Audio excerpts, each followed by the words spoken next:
The capital city has always been synonymous with sports, more especially being home to four successful sports clubs like Mamelodi Sundowns, SuperSport United, Amatux and the Vodacom Blue Bulls. With such a high caliber of sports clubs, one would assume that the sports facilities in the city resemble the great talent on the field.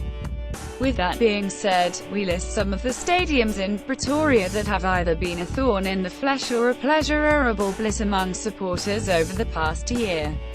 Pretoria in Mamelodi. This once majestic stadium, home to the African champions, Sundowns, and host to numerous festivals, has been dysfunctional and dormant since 2005.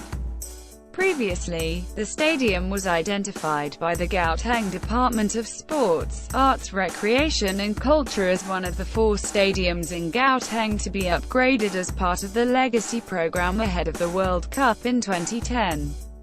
But 2 World Cups later, the stadium is still in dire condition. It still remains non-compliant with safety and construction regulations, and as such no occupational certificates have been issued. Millions of rand have been pumped into the refurbishment of the stadium, which started in 2006 by the Tshwane Metro Council and the Gauteng provincial government. Emergency and seating requirements are also not up to basic standards. The angle of the seating is dangerous and pitch visibility is obsolete in certain sections of the stands. Meanwhile, mining billionaire boss Patrice Motsepe pleaded with the provincial government to hand over him pitcher to Sundowns, only for his pleas to fall on deaf ears. The Downs boss was even prepared to foot the renovation bill. His plan was to take all Downs home games to Mamelodi, where they first started the club and still enjoy strong support. The Gauteng Department of Infrastructure Development vowed to resurrect the dilapidated stadium in Mamelodi West. With regard to the Pretoria refurb, we do confirm we were implementing the project in collaboration with the city administration, said the department's spokesperson Theo Nkonki. In fact, we have been in consultation with the metropolitan municipality with a view of finally taking the project forward to its completion, added Nkonki.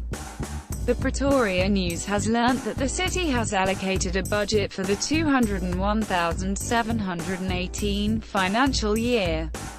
The city has committed a budget and we as the provincial government are working on a necessary process that will allow Treasury to fund the completion of this project, said Nkonki. The possible actions for Pretoria Stadium are 1. Retrofitting it through partial demolition and rebuilding it. 2. To demolish the entire pavilion and rebuild it. 3. To demolish the entire pavilion and reuse demolished material for rebuilding, paid for by the contractor. Odi Stadium in Mabopane. Once a famous place, the Odi Stadium hosted Big Bafana Bophsoul games. The 60,000-seater stadium, built by the erstwhile homeland government of Bophsoul in the 1980s, was subsequently transferred to the city after the collapse of the former Bantustan. The likes of Orlando Pirates, Kaizer Chiefs, Moroka Swallows, and Wits University also played big games at the Odi. The stadium has now turned into a dangerous ground, not for away teams, but for visitors who face tough criminals and vagrants. Children in the community are left with no place to take part in recreational activities, so many bored kids resort to drugs and alcohol. MMC for Sports, Recreation, Arts and Culture Ntsiki Mokhobo said, "Our plan is to make sure that all of our facilities are working. The only thing that holds us back is that we don't have money. We would like to get all our stadiums functioning." She said the Dals administration would consider the proposal by the previous ANC municipality under Cozy and Sorumoko to demolish the facility and turn it into a multi-purpose centre. The possible actions for Odi Stadium are 1. To demolish the stadium and rebuild it. 2. To retain the stadium and upgrade it. 2003, to convert the stadium into a multi-purpose sport and recreational park. Caledonian Stadium Arcadia. This stadium, situated in the heart of the city, was previously embroiled in numerous battles with a previous ANC-led municipality. The stadium is home to Arcadia Shepherds Football Club that has used the stadium for more than a century. It has been home to the club for 115 years, and it was the club that appealed against the city's decision to demolish the facility. The previous administration wanted to turn the iconic stadium into an inner-city park. Executive Mayor Solly Simonga has assembled a task team to safeguard the stadium to make sure it remains a sporting field instead of a proposed park. I have instructed a task team to ensure that a historical Caledonian stadium remains a sports field where sport fanatics can continue to use it, Simonga said. The task team, according to Simonga, will evaluate the stadium and provide feedback on what else is needed to improve the dilapidated stadium and make it user-friendly again with more sporting facilities. Simonga said the city wanted to upgrade the stadium for everyone to access it.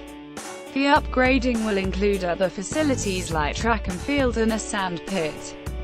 After the task team has concluded its report, it will engage the mayor on the cost implications and the process involved in making the stadium a state-of-the-art sporting field. Club boss Lucky Manor said he welcomed Simonga's decision to retain the stadium.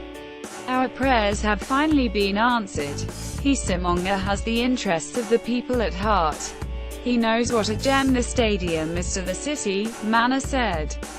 Our 50 million rand will be pumped into the stadium for refurbishment. Loftus Versfeld Hatfield. The stadium is home to the Vodacom Blue Blues and is frequently used by Mamelodi Sundowns. Loftus is the cream of the crop of stadiums in the city. The stadium, which was built in 1906 and has a capacity of 51,762 people, is still in mint condition and is only getting better. A 1.45 billion project is currently underway to transform the area around the stadium into a bustling business and leisure hub.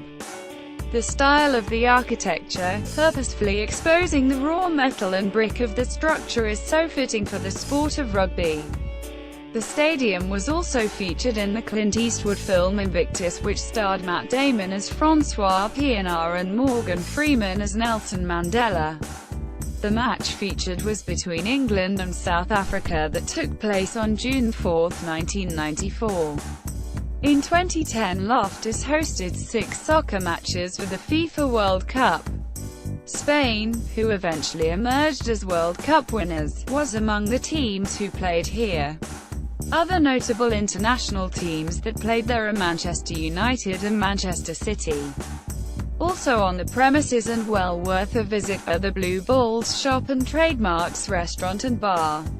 Lucas Mouraip at Aratville. The stadium on the famous Morn Street is the pride and joy of locals, and it is quite evident why. Renovated in 2008, the Lucas Masterpieces Mouraip Stadium was known as the Super Stadium. It is a multi-purpose stadium with a capacity of 28,900. It is one of the stadiums that is well maintained, from the lawns, to the water drainage systems, floodlights, all the way to the VIP suites. It is currently the home stadium of SuperSport United and the part-time home stadium of Mamelodi Sundowns. The stadium was named after former local soccer player Lucas Mouraip in 2010. The German national football team used it as a training venue during the 2010 FIFA World Cup. Absa Tuks Stadium Hatfield, home to 2nd Division football club Amatux. It seats only 8,000 people. But don't let the intimate seating space fool you. The stadium is one of the best in the city. The stadium boasts 4 television booths, 10 radio booths, 20 print media suites and 6 television camera platforms. It also has a fully equipped medical center on the west stand.